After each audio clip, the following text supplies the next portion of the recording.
Hello everyone, and welcome back to my channel. Today's topic is all about achieving financial freedom. And let me tell you, it's not as impossible as it may seem.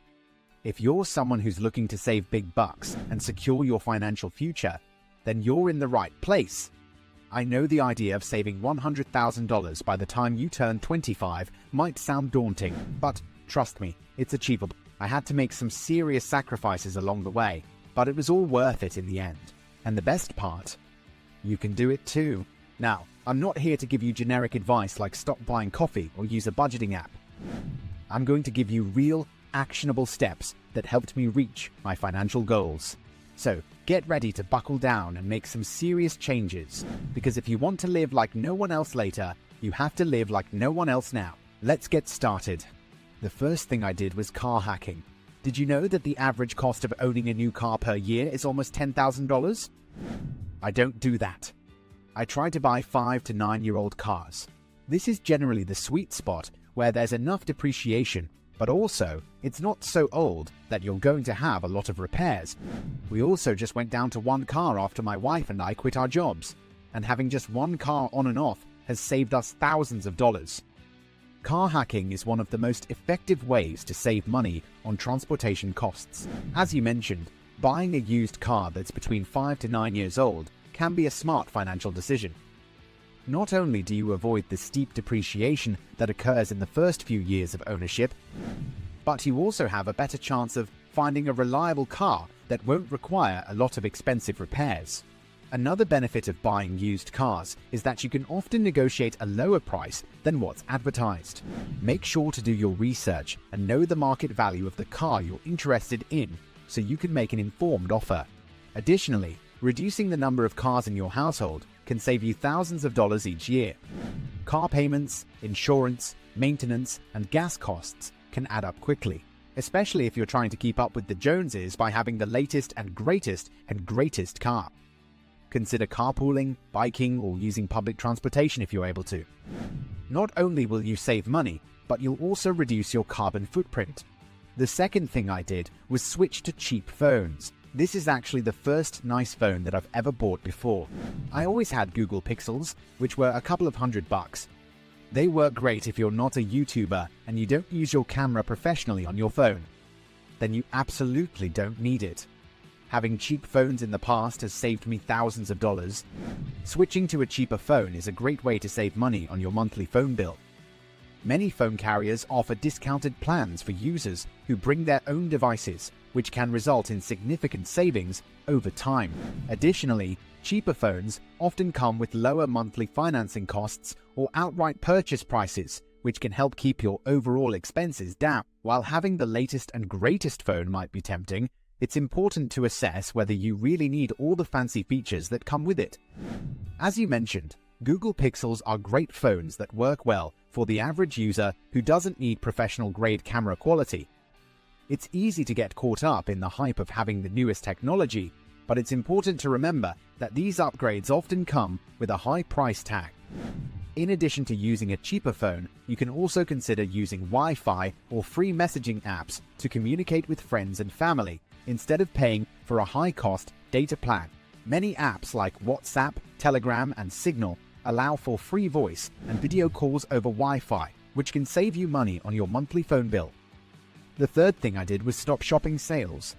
Sales were the bane of my existence as a relatively frugal person. When you see something on sale that's 50% or 75% off, even if you don't need it, you just have this desire to get it.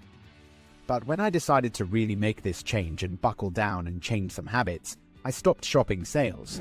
I realized that you can go broke saving money, and that even if something was $100 and you can get it for $50, that's still $50 more than not buying it at all. For the last couple of years, I've tried to not buy anything unless I absolutely need it. And then if I do, I'm willing to pay full price for it. The fourth thing I did was side hustles. Now, I know that most people probably don't want to have a side hustle, but for me, I had to have multiple things going on constantly because I can't focus on just one thing. I get bored really easily. Because I was making a little under the median salary a couple of years ago, I had to have a side hustle in order to save money. While I was really frugal and saving money from my main job, I would also take absolutely everything I made from my side hustles, whether that was doing construction stuff, being a real estate agent, or recently I've done some acting. I've rented out my house. I've just done a bunch of different things, and I take all of that money, and that goes directly into savings for me. I would say if you're having a problem saving money, then having a little bit more money to save can be a great way to get things kick-started. The fifth thing I did was cut out drinking. This might have been a little extreme. I do still drink occasionally if people come over, or if we're at some type of event. I will have a drink. But for the most part, I realized that it didn't really add anything to my life. It literally poisons me. It's really expensive, especially when you go out to a restaurant. It's like $14 to have a drink with your meal. It pretty much doubles the price of going out for us. That was just something that is just not worth it. Cutting out drinking is a powerful way to save money and improve your overall health and well-being. While it's true that drinking can be a social and enjoyable experience, it's important to assess whether the costs outweigh the benefits. Alcohol is not only expensive, but it can also have a negative impact on your physical and mental health. Regularly consuming alcohol can lead to a host of health problems, including liver damage, high blood pressure, and increased risk of certain types of cancer.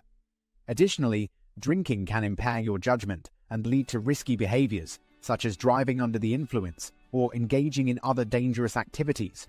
The sixth thing I did was rent out extra space. We've moved 3 times in the past 5 years, and every time we've moved, we've made sure that the place we got had some sort of extra space that we could rent out. It's been a garage, a room in our house, and even our entire house when we went on a long-term trip. Renting out that extra space has been a huge source of extra income for us. It's allowed us to save more money and pay off our mortgage early. Renting out extra space is a great way to earn additional income and make the most of your living situation.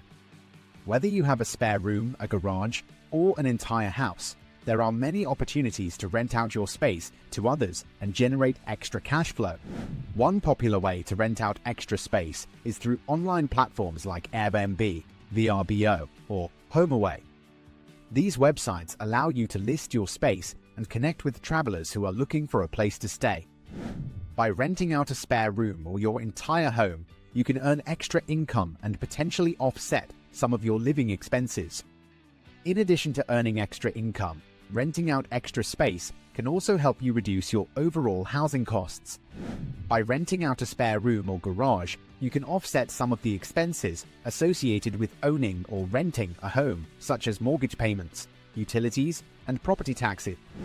Saving $100,000 by the time you turn 25 may seem like a daunting task, but as I've shown you, it's definitely possible with some smart financial strategies and a little bit of sacrifice. Remember, it's all about finding what works for you and your lifestyle.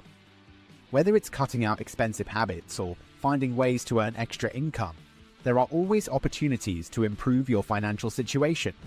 I hope that these tips have been helpful for you, and I encourage you to continue exploring ways to save money and build wealth. If you enjoyed this video, please hit the like button and subscribe to my channel for more tips on personal finance, budgeting, and lifestyle. Don't forget to hit the notification bell so you never miss a video. Thank you so much for watching, and I'll see you in the next one.